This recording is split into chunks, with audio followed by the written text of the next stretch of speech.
하나님의 말씀 빌립보서 신약성경 빌립보서 1장 1절에서 2절까지 말씀입니다. 에베소서 다음에 있습니다. 빌립보서 1장 1절 2절 우리 한 음성으로 봉독합니다. 그리스도 예수의 종 바울과 디모데는 그리스도 예수 안에서 빌립보에 사는 모든 성도와 또한 감독들과 집사들에게 편지하노니 하나님 우리 아버지와 주 예수 그리스도로부터 은혜와 평강이 너희에게 있을지어다. 아멘.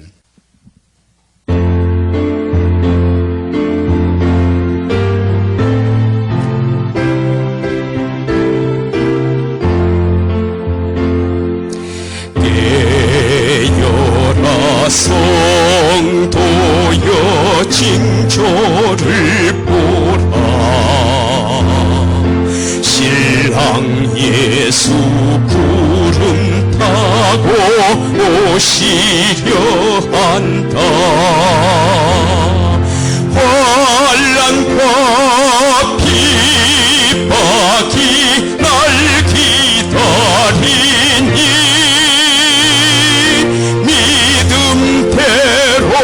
이길 준비 어서 합시다. 깨어라 주재림 가깝다. 주를 위해 살다가 주 위해 죽자. 우리의 힘으로는 옳게 못 살고 내 신앙 가지고는 순교 못하니 성령 권능 나에게 충만케 하사 성경대로 살다가 죽게 하소서. 깨어라 주재림 가깝다. 주를 위해 살다가 주 위해 죽자. 귀는 내 믿음을 빼앗으려고 사망 권세 가지고서 위협을 하나. 강하고 담대하여 두려워 말라. 승리자 예수님이 나의 편이다. 깨어라 주재림 가깝다. 주를 위해 살다가 주 위해 죽자. 주님의 이름 위해 옥에 갇히고 갖은 고생 다하다가 죽을지라도 십자가의 큰 은혜 생각할 때에 아직도 내 고생이 부족하도다. 깨어라 주재림 가깝다. 주를 위해 살다가 죽자 성경과 기도로 무기 삼으니 불타는 나의 소원 일사가고뿐 죽도록 싸우다가 쓰러진 후에 전국의 영광 집에 편히 쉬리라. 깨어라 주제린 가깝다. 주를 위해 살다가 주 위에 죽자. 14번째입니다. 아리랑 곡조입니다.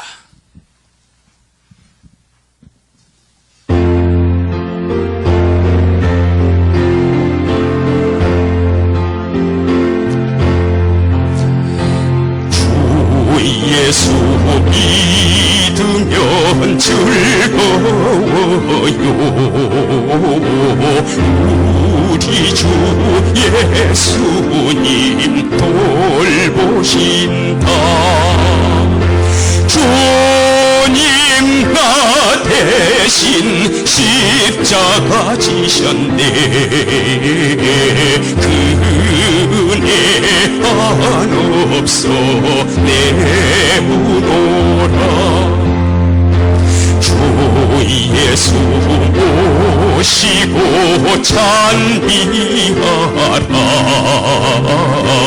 만주의 대주제 구주로다. 주 예수 믿으라 그리하면 내 가정 구원이 임하리라. 주님 너 대신 십자가 지셨네.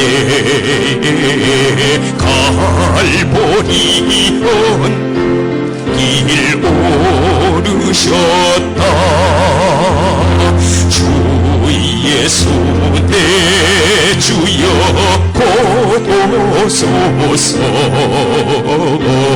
이내 맘 열어서 영접하오. 내 영혼 안식처 어디론고 내 마음 의지할 오직 예수. 주는 내 영혼 사모할 구주. 이제와 세세에 계시도다. 내 형제 내 동포 이리 오소. 예수님 간절히 찾으신다.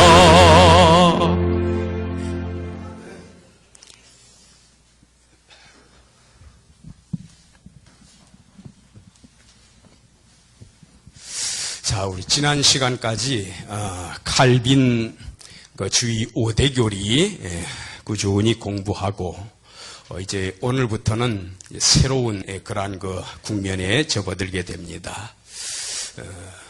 우리가 성경을 참 창세기부터 해가지고 마지막 요한계시록까지 쭉 공부할 수 있는 방법이 없겠는가. 체계적으로 첫 절부터 마지막 절까지 순차적으로 쭉 성경을 해석해가면서 그렇게 공부할 방법은 없겠는가. 또 아까 그런 이야기도 있었어요. 그런데 창세기부터 요한계시록까지 빼놓지 않고 쭉 이렇게 강해를 해나가고 또 가르치고 배움의 과정이 지속되다 보면은 아마 우리 머리가 화뿌리가 되어도 절대로 그건 불가능하다고 저는 생각합니다. 물론 이제 진도를 얼마만큼 빨리 내고 또 어느 정도로 깊이 있게 들어가느냐, 거기 이제 방법론에 좀 좌우가 되기는 하겠습니다만, 제 스타일 가지고 하게 되면은 지금까지 해오던 방식으로 평생 해도 다 못합니다. 근데 저는 이제 개인적으로 성경을 부분적으로만 읽는다거나 일부 선택해가지고 무슨 서 이런 식으로 선택해가지고만 읽는다거나 또는 무슨 서 몇 장부터 몇 장까지만 이렇게 부분적으로 읽은 것이 아니라 저는 성경을 읽을 때 창세기부터 요한계시록까지 계속해서 이렇게 로테이션으로 돌아갑니다. 계시록 읽으면 그 다음에 또 모세오경, 창세기로 바로 들어가요. 또 쭉 읽어가지고 요한계시록까지 나갑니다. 그렇기 때문에 어떤 성경은 조금 자신이 없고 어떤 성경은 또 자신이 있고 그런 관념은 저한테 없습니다. 항상 똑같이 어느 성경이든지 공부합시다 그러면은 제 실력과 제가 또 알고 있는 만큼 강해를 할 수 있는 그런 정도의 능력은 됩니다. 근데 우리가 짧은 시간 동안에 또 이 많은 것을 소화할 수가 없고 제가 언제까지 살아있을 줄 어떻게 압니까 또. 그렇기 때문에 일단 보장되는 시간 안에서 조금 짧은 성경을 제가 생각을 해봤어요.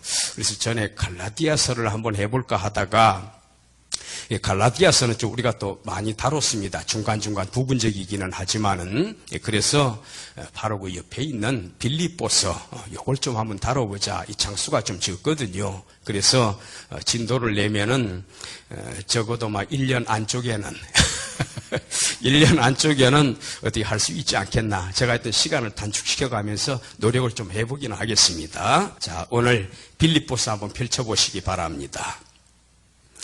이 빌립보서 하게 되면은 우리가 그 바울 선생님 이 편지를 보면은요, 이 타이틀로 붙어 있는 게 바울 선생님이 요거는 빌립보서 하고 타이틀까지 써놓은 건 아니에요. 요거는 디모데 전서 제목을 써놓은 게 아닙니다. 이거는 후대 사람들이 요거는 빌립보서다, 요거는 디모데 전서다, 이거는 에베소서다 그렇게 붙인 것이지 이 제목을 쓰고 그 다음에 1장 1절 이렇게 들어간 게 아닙니다. 무슨 말인지 아시겠지요? 그래서 빌립보서라고 했을 때에는 이 빌립보서는 그 빌립보는 땅 이름이에요. 그리고 여기에 서자라고 우리말에 번역이 되어 있는 이 서자, 글 서자인데 서신, 서찰, 편지를 의미하는 단어가 되겠습니다. 그래서 Epistle to the Philippians, Epistle은 편지예요. 빌립보인들한테 보내는 편지다. 그래서 우리말로 번역할 때는 빌립보서 이렇게 번역을 해놨습니다. 그런데 다른 또 성경을 보게 되면은 이 땅 이름이 안 붙는 경우도 있어요. 땅 이름 붙는 경우가 또 뭐가 있지요? 데살로니가, 또 고린도, 이제 교회 명칭이면서 그런 경우가 있습니다. 근데 데살로니가 같은 경우에는 데살로니가 교회 한 교회가 아니에요. 데살로니가에 있는 여러 교회들, 그런 의미가 됩니다. 그래서 그것도 조금씩 달라요. 또 그 다음에 뭐가 붙든가요? 땅 이름 말고 사람 이름이 붙는 경우도 있습니다. 예를 들어서 대표적으로 뭐가 있지요? 빌레몬서도 있고, 빌레몬 사람 이름이에요. 또요, 베드로 전서 후서, 그 다음에 또 디모데 전서 후서, 이렇게 이름이 붙는 경우도 있습니다. 그런데 이름이 붙는 경우에도 조금 다를 때가 있어요. 디모데 전서 하면은 여기에 디모데는 어떤 위치에 있는 사람입니까?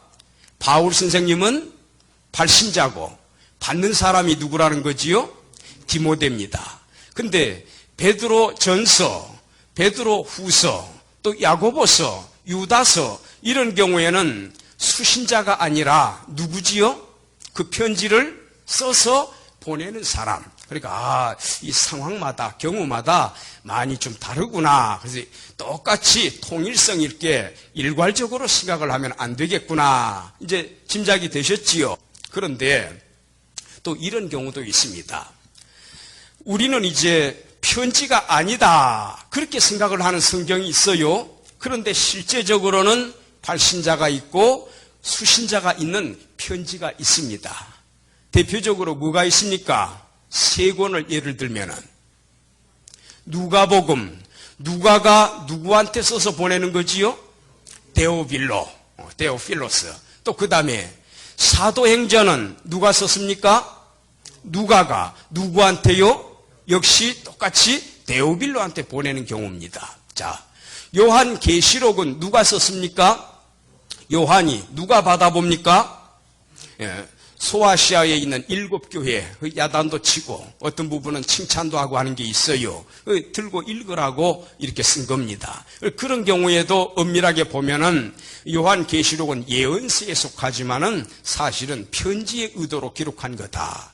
누가복음은 사복음서에 속하는 복음서지만은 역시 원래 의도는 서신의 목적으로 기록을 했다. 사도행전은 역사서에 들어가지만 이것도 역시 서신을 의도하고 쓴 것이다. 이제 좀 구분이 되셨습니까? 그리고 또 복잡하게 나누면은 감옥에서 기록한 경우도 있어요. 로마 감옥에서. 그래서 에베소서, 또 우리가 지금 살펴보려고 하는 빌립보서, 또 골로새서, 빌레몬서, 그런 경우에도 이제 옥중서신이라고 하는데, 또 그런데 옥중서신으로 집어넣지는 않더라도 실제로는 감옥에서 기록하신 게 있습니다. 바울 선생님이. 뭐 있습니까?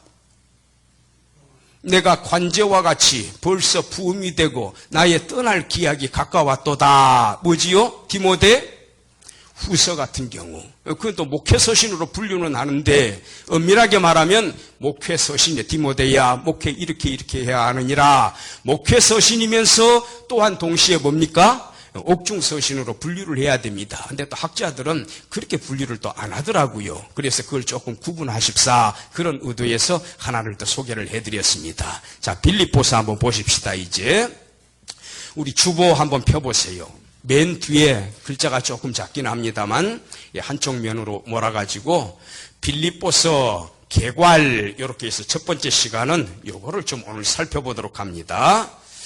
자, 기록자는 누굽니까? 사도 바울입니다. 우리가 이제 신학생들 분들이 계십니다만은 성경 안에서 증거를 찾을 수 있는 경우, 봐. 빌립보서 몇 장 몇 절에 그 말씀 있잖아. 성경 안에서 증거를 찾는 경우를 무슨 증이라고 하지요? 안내자를 써가지고. 내증이라고 합니다. 성경 안에서 그 증거, 단서를 찾을 수가 있다. 그런데 성경을 아무리 읽어봐도 누가 쓴지는 모르겠어요. 그런데 물론 심증은 가요. 이거는 바울 선생님이 쓴 것 같은데 이 바울 이름이 나타나지를 않아요. 그리고 또 학자들마다 의견이 조금 다를 수도 있습니다. 그런데 유명한 학자들이 나름대로 열심히 연구해가지고 이거는 바울 선생님이 쓴 거야. 예를 들어서 히브리서 같은 경우 그것도 의견이 많이 갈라져요. 바나바가 썼다는 둥, 클레멘트가 썼다는 둥, 또 바울 선생님이 썼다는 둥 다 의견이 다를 수가 있습니다. 그래서 아무개 학자가 이렇게 말했느니라. 그것도 우리가 무시하면 안 되는 거거든요. 존중을 해야 됩니다. 그분은 나름대로 뛰어난 학자로서 열심히 연구해가지고 자기 나름대로 누가 썼다 발표한 거잖아요. 이런 경우에는 성경 밖에서 우리가 증거를 찾아드리기 때문에 무슨 증이라고 하죠? 바깥 외자를 써가지고 외증이라고 표현합니다. 그러나 외증이 100% 항상 맞는 겁니까? 그렇지 않을 수도 있다. 그러나 무엇은 확실합니까? 내증은 확실합니다. 누가 썼느냐, 어디에서 썼느냐, 몇 년도쯤에 썼느냐, 무슨 목적으로 썼느냐, 누구한테 보냈느냐, 이런 육하 원칙에 관련되는 거 있지요. 이걸 성경 안에서 찾을 수 있으면 그게 내증입니다. 자, 우리 빌립보서는 아까 답변하실 때 바울 선생님이 쓰셨다고 했어요. 그 증거가 어디에 있습니까? 내증을 한번 찾아보십시다. 1장 1절에 바로 나옵니다. 그리스도 예수의 종 바울과, 근데 바울 선생님이 요 편지를 쓰실 때 자기 혼자 이름만 기록한 게 아니라 지금 같이 동역하고 있는 선교 동역자들이 있지요. 그분들의 명단도 함께 이야기합니다. 누가 한 명 더 나오지요? 영의 아들처럼 여기는 디모데가 나옵니다. 디모데는 예수 그리스도 안에서 누가 수신자지요?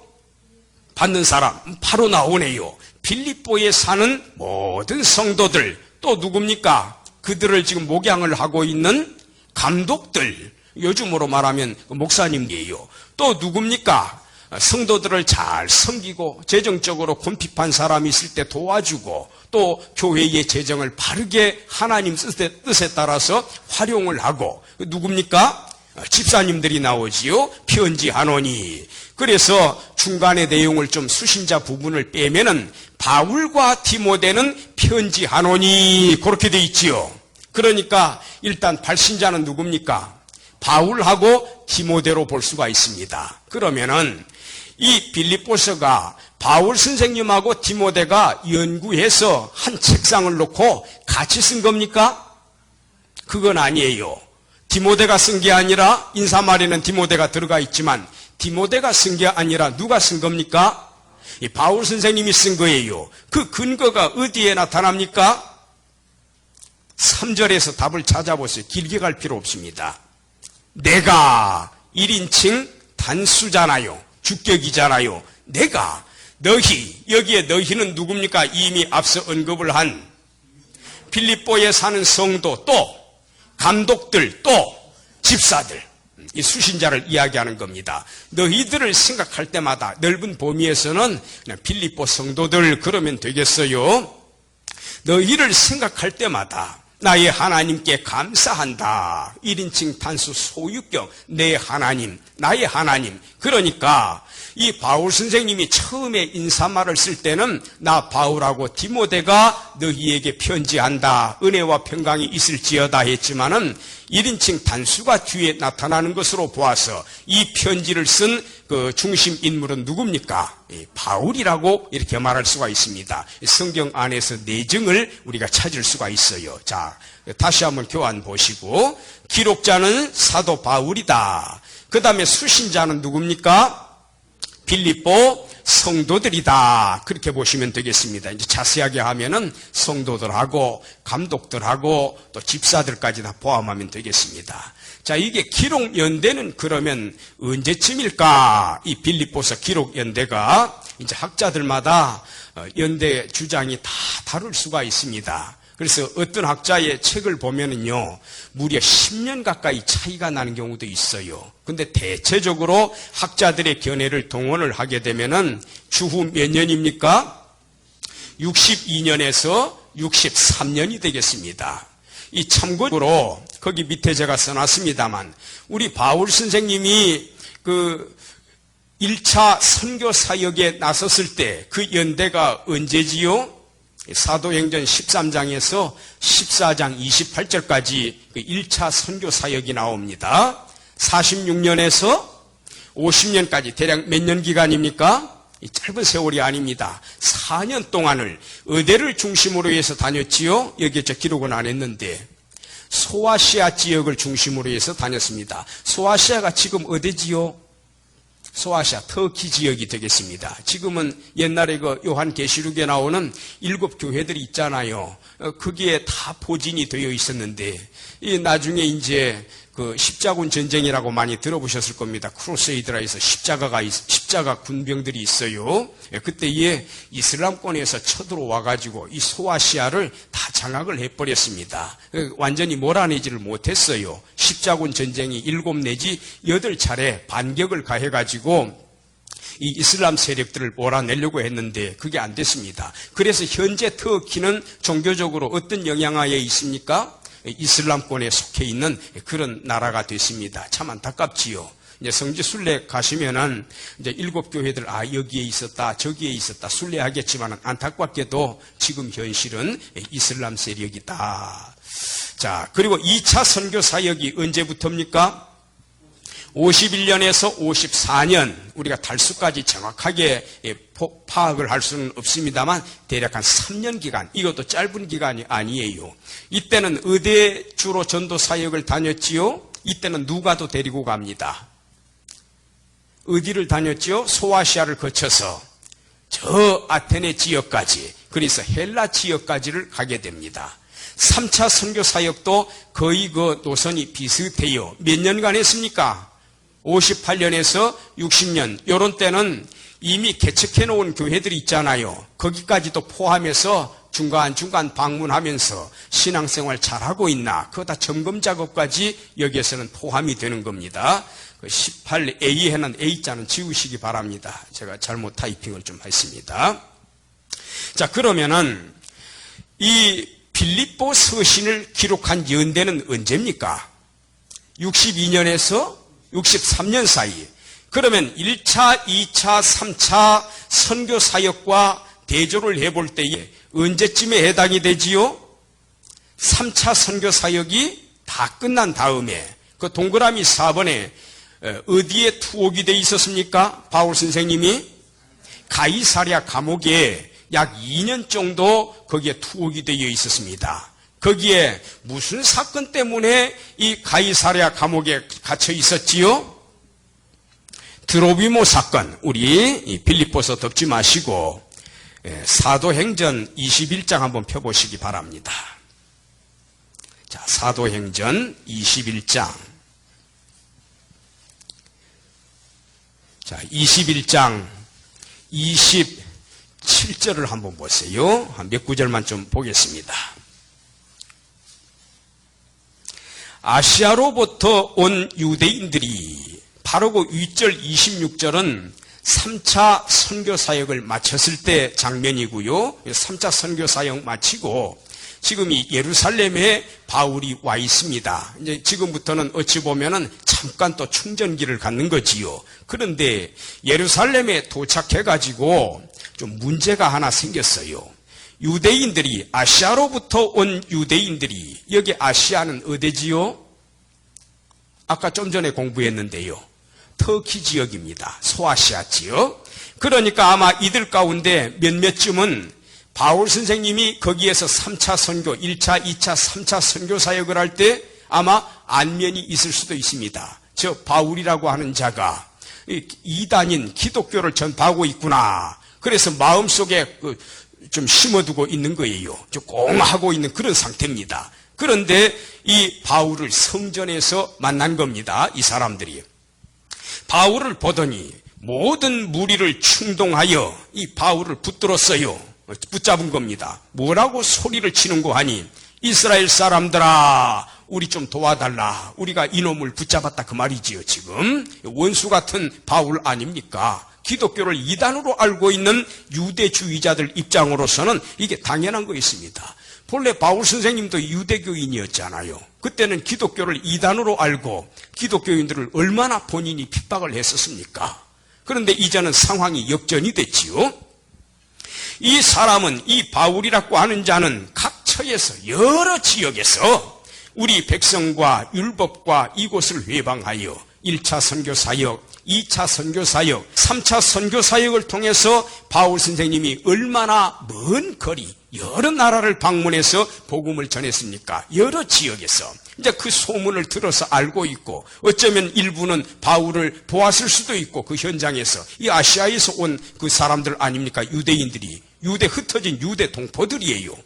이 사람들이 이제 예루살렘에 절기 때 왔던 거지요. 자, 성전에 자, 어디입니까? 율법과 이곳을 회방하여 백성과 율법과 이곳을 회방했다. 그건 유대인 아닙니다. 이렇게 되면은. 여기에 이곳은 뭡니까? 이곳. 성전을 의미하는 거지요. 성전을 회방지를 했다. 율법을 거역한 자다. 우리 이스라엘 백성들을 거역한 자다.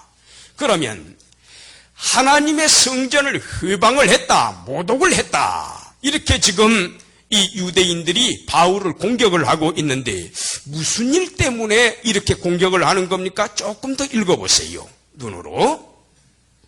누구를 데리고 성전 안에 들어갔다? 헬라인을 데리고.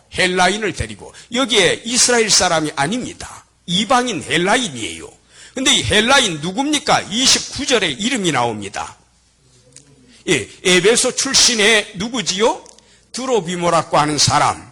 예, 바울 선생님이 아마도 전도를 해가지고 비록 이방인이었지만 예수님 믿고 세례받았을 것이고 바울과 동행하는 마침 그런 입장에 있었어요. 그런데 바울이 이 헬라인 드로비모를 데리고 어디로 들어갔다? 성전에 들어갔다라는 거예요. 자, 28절 후반부 보세요. 헬라인을 데리고 성전에 들어가서 이 거룩한 곳을 더럽게 하였다. 이 거룩한 곳은 어디입니까? 성전을 의미하는 거지요. 근데 여기에 좀 오해를 하는 분들이 있어요. 자, 바울 선생님이 유대인이라 할지라도 바울 선생님이 성전 안으로 들어갈 수가 있습니까? 떡상도 있고 등대도 있고 일성소, 그 다음에 저 안쪽에는 지성소가 있어요. 그 성소에 들어갈 수가 있습니까? 못 들어가는 겁니다. 헬라인은 물론이고 유대인도 못 들어가요. 자, 바울 선생님 어느 지파 소속이지요? 12지파 가운데 빨리 답이 나와야 됩니다. 베냐민 지파잖아요. 그거 모르시면 안 됩니다. 그 뜸들이면 안 돼요, 신학생들이. 베냐민 지파의 사람입니다. 다소 출신이고 본토 출신은 아니었어요. 그런데 이 베냐민 지파에서는 제사장이나 레위 사람이 나올 수 있습니까? 없습니다. 성전 안에는 누구만 들어갑니까? 제사장만 들어갑니다. 레위 사람들도 안에서 활동 못해요. 성전 밖에서 뜰에서 하는 거예요. 번제단 중심으로 해가지고. 그런데 바울이 여기에 성전에 들어갔다. 이방인을 데리고 들어갔다. 여기에 성전이라고 표현은 되어 있지만 사실상은 어디를 의미하는 겁니까? 성전 뜰을 말하는 거예요. 그런데 성전 뜰도 두 종류가 있습니다. 경계선이 쳐져 있어요. 무슨 뜰이 있지요? 이스라엘 사람만 들어가는 이스라엘 유대인의 뜰이 있습니다. 12지파에 속해 있는 사람이라야 들어가요. 그 다음에 이방인 있잖아요. 12지파의 소속은 안 하는데 여호와를 믿는 사람입니다. 하나님을 믿습니다. 그래서 절기 때마다 저 에티오피아, 우리 성경에는 구스그 네시 간다게 기억납니까? 간다게가 왕의 호칭입니다. 그 네시직을 맡고 있는 사람이 예루살렘까지 찾아온 그런 경우도 있잖아요. 그래서 이방인들이 들어오는 경우에는 유대인들하고 함께 섞여서 경배를 하는 것이 아니라 그 제사 행위에 참여하는 것이 아니라 어디로 들어가야 됩니까? 이방인 뜰로 들어가야 됩니다. 그런데 이 드로비모 같은 경우에는 이방인이기 때문에 당연히 이방인 뜰에 있어야 되는데 유대인인 베냐민 지파인 바울이 드로비모를 데리고 어디로 왔다? 유대인 뜰로 왔다라는 거예요. 그걸 고발을 하는 겁니다. 성전에 들어간 게 아닙니다. 표현이 이런 겁니다. 자, 그리고 예수님께서 성전에서 가르치셨다는 부분 나오지요. 그것도 성전 뜰을 말하는 거예요. 예수님은 유대지파이기 때문에 성전 안으로 들어가시지 않습니다. 그래서 그런 점을 좀 조심해서 읽으셔야 됩니다. 제사장밖에는 못 들어가요. 성전 안에는, 건물 안에는. 성전 뜰도 성전의 개념으로 통하기 때문에 여기 성전이라 그렇게 표현되어 있습니다. 29절 봅시다. 이는 저희가 전에 에베소 사람 드로비모가 바울과 함께 성내에 있음을 보고 바울이 저를 성전에, 즉 유대인의 뜰로 데리고 들어간 줄로 생각함일러라. 그래서 너 잘 만났다 그 말이지요. 그래가지고 바울을 붙들어서 30절 봅시다. 온 성이 소동하여 백성이 달려와 보여 바울을 잡아 성전 밖으로 끌고 가더니 문들이 곧 닫히더라. 그래가지고 여기에 재판에 넘겨지게 되는 겁니다. 그래서 우리 교환을 다시 보시기 바랍니다. 거기 동그라미 4번을 보세요. 가이사랴에 투옥이 되었다. 얼마 동안 투옥이 됐습니까? 약 2년 정도 투옥이 되어 있었고 그게 무슨 사건 때문이었죠? 드로비모 사건, 아까 우리 살펴본 그 대목입니다. 드로비모 사건 때문에 그랬다. 그래서 이 바울이 누구를 만나서 재판을 받게 됩니까? 유대 총독이었던, 시대가 조금 흘렀습니다. 이때는 빌라도 시대는 한참 지나갔고요. 누굽니까? 벨릭스 총독한테 재판을 받고 또 벨릭스 총독이 임기가 다 돼가지고 교체가 됩니다. 총독이 누가 부임을 해왔습니까? 베스도 총독이 부임을 해온 거예요. 근데 전부 다 바울한테서 뭔가 얻어볼까, 뇌물 같은 거 얻어볼까, 정당한 재판을 해주지를 않았습니다. 그 과정에서 베스도 당시에 누구까지 만났지요? 아그리파 헤롯, 아그리파까지 만나게 됩니다. 바울이 이쯤에 이르러가지고 무슨 말을 했습니까? 아그리파 만나기 전에 이미 바울이 결단을 한 겁니다. 그리고 이야기한 겁니다. 나는 무엇을 가지고 있다? 신분상으로 로마 시민권을 가지고 있다. 바울은 언제부터 로마 시민권을 가지고 있었지요? 나면서부터라. 그 내용이 어디에 나옵니까? 사도행전 16장에 나옵니다. 옥중 간수 기억나지요? 그래서 천부장이 명령해가지고 많이 때려라. 그래서 이거 곤장을 맞은 거예요. 바울이 나중에 그거 항의를 하지 않습니까? 너 로마 시민권자인 나를 그런 식으로 때릴 수 있냐? 그러니까 천부장이 깜짝 놀래가지고 아이고 너 로마 시민권자냐? 나는 이거 돈 많이 주고 시민권을 샀는데 너는 언제부터야? 나는 내 아버지부터다 그러잖아요. 그래 아버지 때에 이미 로마 시민권을 샀던 모양입니다. 바울 선생님이 의대 출신이지요. 지파 소속은 베냐민이지만 탈수스 다소 출신이잖아요. 특히 이 꼬부라진 영역 동남쪽에 있습니다. 막 꼬부라진 영역 그 오른쪽에 이수스가 있고요. 그래서 탈수스 출신입니다. 바울 선생님은 아버지가 로마 시민권자이기 때문에 자기 자신도 어떻습니까? 그 시민권을 그대로 세습을 하는 겁니다. 그래 한 번 양반은 영원한 양반이에요. 그래서 로마 시민권자입니다. 그래 바울에게는 출생했을 당시부터 이름이 최소한 몇 개입니까? 바울에게는 두 가지가 있습니다. 하나는 이스라엘 사람이기 때문에 뭐라고 했지요? 사울이라 큰 자라는 뜻입니다. 사울이라는 동명이인은 굉장히 많아요. 사울이라는 이름이 하나가 있었고 유대식 이름입니다. 또 하나는 로마 시민권자로서 호적을 해야 되기 때문에 헬라식 이름이 있었어요. 그때는 헬라 문명입니다. 그래서 뭐라고 이름을 했지요? 파울루스, 영어로는 P-A-U-L, 폴이라고 읽으면 됩니다. 그 이름도 굉장히 많은 이름이에요. 그래서 우리말 번역할 때는 바울이라고 번역을 했습니다. 그래서 어려서부터 두 가지 이름이 있었고, 그래서 그가 유대주의자의 모습으로 기독교인들을 한참 핍박하던 그 당시에는 사울이라는 이름을 많이 썼습니다. 왜냐하면 유대 세계가 활동 중심이었기 때문에. 그러나 그분이 나중에 다마스커스 강변에서 회심을 하고 그래서 예수님을 믿는 그 사도가 되고 예수님의 보내심을 받은 자로서 헬라 지역을 쭉 돌아다니면서 선교 사역을 감당하실 때에는 그들하고 친숙한 이름을 써야 되지요. 그래서 바울과 사울 중에 어떤 이름을 많이 썼습니까? 바울이라는 이름을 쓰게 됩니다. 사울이라고 하는 바울이 그런 표현이 한 군데 딱 나와요. 사도행전에. 그래서 이 바울에게는 두 가지 이름이 있었다. 그것도 좀 기억을 해 두시고요. 여기에 제가 동그라미 1, 2, 3번 해가지고 이 선교라고 이렇게 적어놨는데 어떤 분들은 이제 저도 습관화가 돼버렸어요. 하도 들어왔고 책에서도 그렇게 읽었기 때문에 선교 여행이란 말 쓰지요. 선교 여행. 1차 선교 여행, 2차 선교 여행, 거기에 대해서 어찌 생각하십니까? 그게 옳은 표현일까? 저도 언급결에 나와요. 어떤 때는 하도 그 익숙해져 있기 때문에. 근데 저는 이제 조금 뭡니까? 정신을 가다듬어 가지고 정확하게 구사하려고 학생들 앞에서는 노력을 합니다. 혹시 그러다가도 갑자기 튀어나올 때는 여행이라고 하면 안 됩니다. 또 교정을 하지요, 제가. 여자가 무슨 여자입니까? 나그네 여자잖아요. 행자는 갈 행자지 않습니까? 나그네가 집이 있습니까? 어디? 동가숙 서가시 가는 겁니다. 여기 떠나서 잠깐 이틀 머물렀다가 저리 가는 거예요. 저기 또 머물렀다가 또 이동하는 겁니다.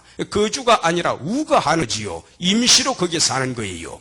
그래서 나그네 여자, 행할행자, 나그네가 특정한 목적의식이 있습니까? 물론 그럴 경우도 있긴 하겠습니다만 그렇지 않아요. 우리 나그네 하게 되면은 산천 경계 좋은 거 찾고 잠시 휴식을 취하고 혹은 집이 없어서 여기저기 개구리풀 부평초처럼 떠돌아다니는 그런 모습을 우리는 연상을 하게 됩니다. 그리고 우리 구약 성경에도 보면은 고아와 객과 나그네 이야기 나오잖아요. 불쌍한 계층 이야기할 때 떠돌이 사람들이에요. 그러면은 선교하고 여행이라는 단어를 서로 합해가지고 선교 여행 이런 합성 용어를 만들었다면 그게 정당하겠습니까?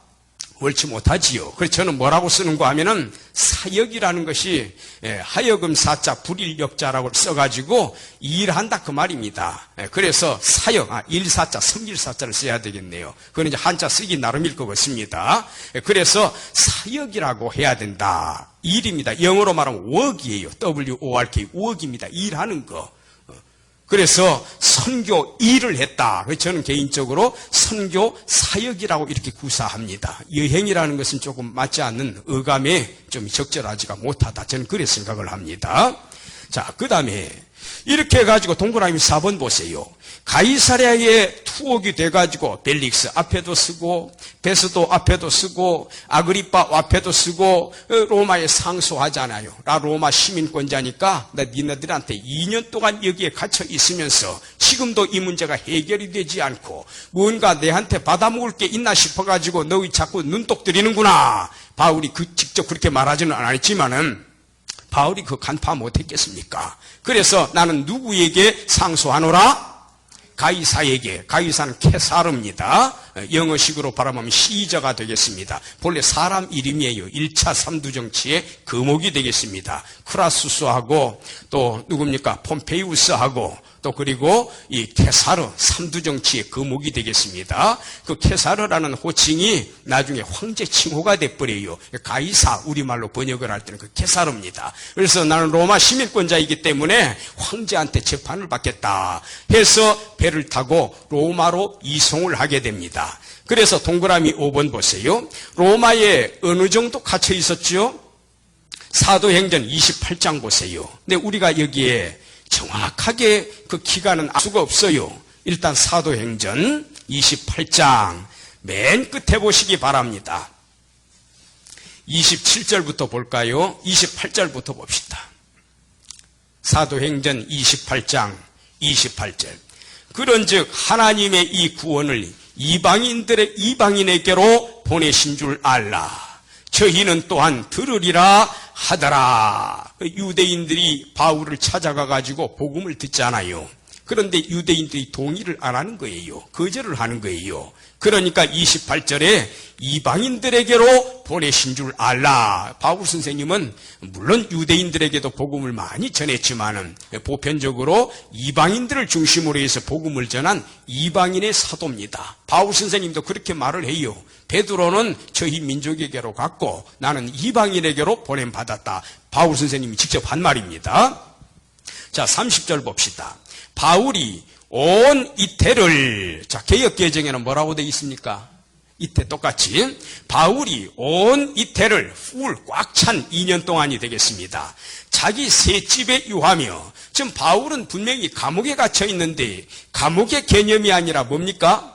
새 집이라고 되어 있지요. 사람들도 많이 들락거리고 감옥에 들락거리는 것은 아니지 않습니까?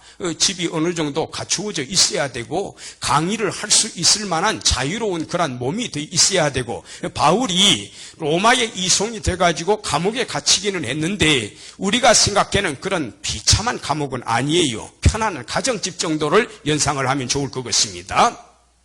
여기에 온 이태라고 되어 있는데 영어 성경에 이렇게 번역이 되어 있어요. Two full years. 무슨 말입니까?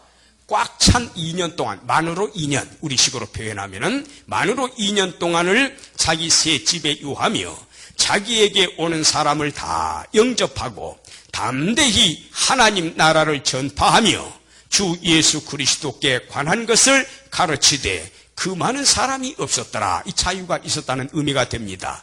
근데 이제 누가가 여기에서 끝맺음을 해버렸기 때문에 요 온 이태라고 되어 있지만 31절 이후에도 바울 선생님이 계속 갇혀 있었을까? 아니면 잠시라도 좀 이렇게 석방이 됐을까? 그건 우리가 추적할 수가 없습니다. 다른 어디에 이게 나와 있지를 않기 때문에. 그래서 바울 선생님이 감옥에 몇 번 갇혔냐, 로마 감옥에. 거기에 대해 이제 학자들마다 조금 의견이 분분할 수가 있는데, 어쨌든 간에 이게 몇 번째 투옥입니까? 로마 감옥에는. 가이사라 말고. 첫 번째 투옥이지요, 로마 감옥에는. 그런데 그 이후에 잠깐 풀려났다가 모르겠어요. 한 6개월 뒤에 풀려났는지 1년 더 있다가 풀려났는지 요 2년 지나면서 바로 풀려났는지 그건 아무도 모릅니다. 그래서 잠시 풀려나서 또 활동을 하시다가 근데 그 내용은 우리가 추적을 못해요. 이렇게 활동을 하시다가 또 한 번 체포가 됩니다. 두 번째 체포가 되고 그래서 바울 선생님이 디모데후서 마지막 서신이에요. 자기가 쓴 13권의 성경 중에서 마지막 성경인데 디모데후서를 기록한 것이 아마 추후 65년 내지는 66년 그 어간일 것이다. 그리고 바울 선생님은 66년도쯤에 사형을 당했다. 베드로 선생님하고 비슷한 시점입니다. 추후 66년경에 로마 시민권자이기 때문에 참혹한 형벌은 안 받았어요. 참수형을 받습니다. 짤을 참자, 머리 숫자, 목을 치는 겁니다. 고통이 없지요. 그 순간에 고통으로 끝납니다. 근데 로마 시민권자가 아닌 사람들로서 존속 살해범이라든가 또는 대역부도한 죄, 역적죄를 범했다든가 어디서 반란, 로마 제국이잖아요. 반란을 일으켰다든가 살인 강도 행위를 저질렀던가 바라바 같은 그런 사람입니다. 그런 경우에는 중형에 처합니다. 같은 사형 방법이라도 방법이 달라요. 베드로 선생님은 전하는 바에 의하면 거꾸로 십자가에 달려 돌아가셨다. 이제 그렇게 전해져 옵니다. 이제 기록에서 확인할 수는 없지만은 그리고 이 처참한 형벌이 뭐가 있는가 하면 어제 그 신학생들한테는 말씀을 드렸습니다만은 히브리서에 나옵니다. 그런 내용이 사람을 관 속에 관을 켜며 그런 부분 나오잖아요. 사람을 관 속에 집어넣고 뚜껑 닫고 가운데 톱질해 버리는 거예요. 참 비참한 죽음이지요. 그런 방법이 있고 또 예수님도 직접 그 인용을 하신 소개하신 부분이 나옵니다. 너희가 지극히 작은 소자 중에 한 사람이라도 실족게 하면은 차라리 연자 맷돌을 목에 달리우고 빠뜨리는 것이 나으니라. 기억나십니까? 그래서 나귀가 이렇게 사람이 돌리기는 힘들고 맷돌이 위아래 짝이 있는데 커요. 그래서 가운데는 나무 기둥이 이렇게 가지처럼 나와 있고 그래서 나귀가 멍에를 해가지고 거기다가 이 맷돌을 뺑뺑뺑 제자리 360도로 계속 도는 겁니다. 그래가면서 돌리는 연자맷인데 그거를 갖다가 사람한테 묶어가지고 바닷물에 빠뜨리면 어떻게 되겠습니까? 죽어도 못 나오는 거지요. 수장입니다. 그런 형벌도 있었습니다. 근데 그 가운데 있어도 가장 비참한 형벌이 뭐였는 줄 아세요? 십자가 형벌이에요. 십자가 형벌이 돼서 십자가 이렇게 눕혀놓고 땅바닥에 사람을 거기에 눕혀놓습니다. 나무 위에다가. 그래서 손목에다가 이렇게 대못을 박아버려요. 15 내지 20cm 정도 되는. 그때는 주물못이 아니고 망치로 다 불에 달궈서 두들겨 가지고 만든 거기 때문에 삐죽삐죽합니다. 그 상처가 오죽하겠습니까? 두 발은 포개가지고 대못을 박아버리고 그리고 또 그렇게 해가지고 이렇게 세워요. 이렇게 그 다음에 넘어지지 않도록 잘 비끄러 매겠지요. 그러면 건장한 남자들의 경우 여성한테는 그런 형은 집행 안 했습니다. 남자들의 경우에는 건장한 사람은 3일 동안을 그렇게 앓다가 신음 속에 죽어간답니다. 탄밖에 죽이는 게 아니고 3일을 그래 놓으니 예수님 몇 시간 만에 돌아가셨지요? 복음서 읽어보셨잖아요. 다 6시간 만에 돌아갔어요. 그만큼 약하신 상태였다. 그걸 우리가 짐작을 해볼 수가 있죠. 건장한 사람은 3일까지 이틀 내지 3일을 견딘답니다. 강도들은 그때 안 죽었지요. 좌우편에. 그래서 어떻게 해버렸습니까? 다리로 버티면서 숨을 쉴 수가 있잖아요. 그래서 발 밑에 버팀목 같은 게 좀 있는 모양이에요. 그 버티지 못하도록 다리를 어떻게 해버립니까? 부러뜨리잖아요. 근데 시편에 예언이 되어 있습니다. 뼈 하나라도 꺾이우지 아니하리라. 6월절 그 어린 양 뼈 꺾지 말라고 되어 있습니다. 그게 장차 뭘 내다보는 거죠? 예수님이 뼈를 꺾이지 않는다. 그런 부분. 한 가지 또 잘못 알고 있는 부분들이 있어서 제가 지적을 해줍니다. 기왕 말씀드린 김에.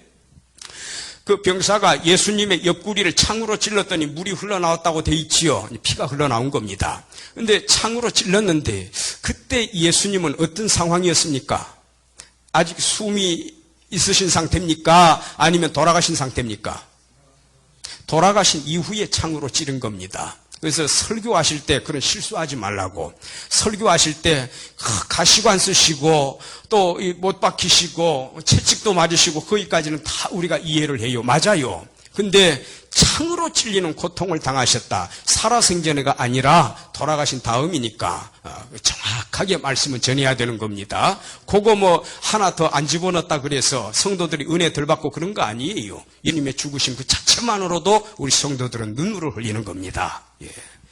자, 그래서 오늘 일단 여기까지 하고, 그래서 오늘 요거 개론 부분에, 개괄적인 부분에 그 한쪽 괄호 4번까지 했습니다. 이 다음 주에는 빌립보 교회 개척 어떻게 했나. 그 다음에 6번째 사도행전 16장을 살펴볼 거예요. 이 사도행전 16장에 이렇게 해서 빌립보 교회가 개척이 된 거로구나. 그 내용이 자상하게 기록이 되어 있습니다. 그래서 그거 한 다음에 이제 빌립보서 1장 1절부터 본격적으로 또 이렇게 들어가게 되겠습니다. 자, 우리 기도하십시다.